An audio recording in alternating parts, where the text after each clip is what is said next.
This should be played at high volume, preferably in a residential area. I got a special video for you today. Sit back, relax, and take notes, because it is about to get good. Check out the site, flyliving.ca, folks, and thank you for your support. You ever wonder why certain people just get on your nerves? Why their presence irritates you, their words feel like a personal attack, or why you just can't stand being around certain types of energy? At first, it's easy to point the finger outward. It's them, right? They're negative, they're fake, they're annoying. But if you take a step back, if you really slow down and reflect, you might realize something deeper is happening. Because often, when you find yourself intolerant of people, it's not always about them.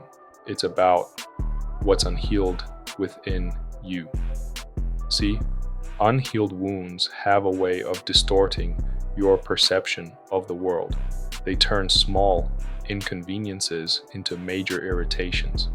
They make you assume the worst in people. They build walls where there should be bridges. And most of the time, this isn't something you consciously choose.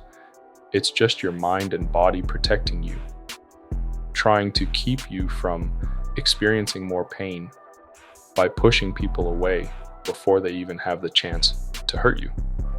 But here's the thing, healing isn't about avoiding pain. It's about learning to navigate it.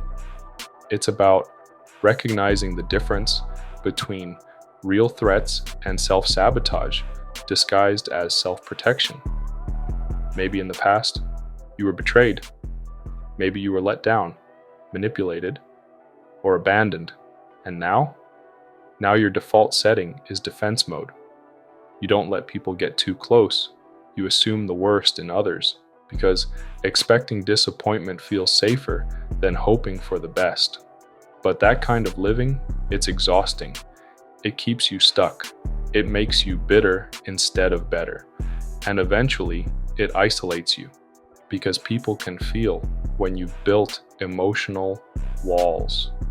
They sense when you're not fully present, when your energy is distant, or when you're constantly sizing them up, waiting for them to prove you right about your negative assumptions. But imagine if, instead of reacting, you reflected. If, instead of pushing people away, you leaned into self-awareness. Because healing doesn't mean you ignore the pain of the past. It means you stop letting it control your future. It means you recognize your triggers but refuse to be ruled by them. And it means understanding this. Not everyone is your enemy. Not every situation is a battle. Not every person in your life is here to hurt you. The more you heal, the more you see people for who they truly are, rather than through the lens of past wounds. You'll notice that the things that once triggered you don't hold the same power. Conversations that used to drain you suddenly feel neutral. The people who once irritated you, you either understand them better or realize they were never meant to be in your space in the first place. That's the real power of healing. It gives you clarity. It gives you peace. And most importantly, it gives you freedom. Because when you stop carrying the weight of past pain, you walk lighter, you breathe easier, you connect deeper.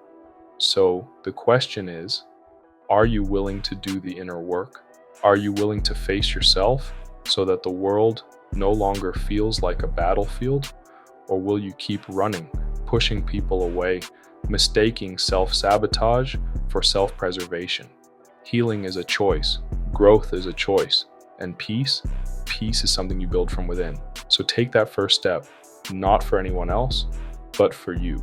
Because the world isn't always the problem. Sometimes we just need to heal the lens we see it through.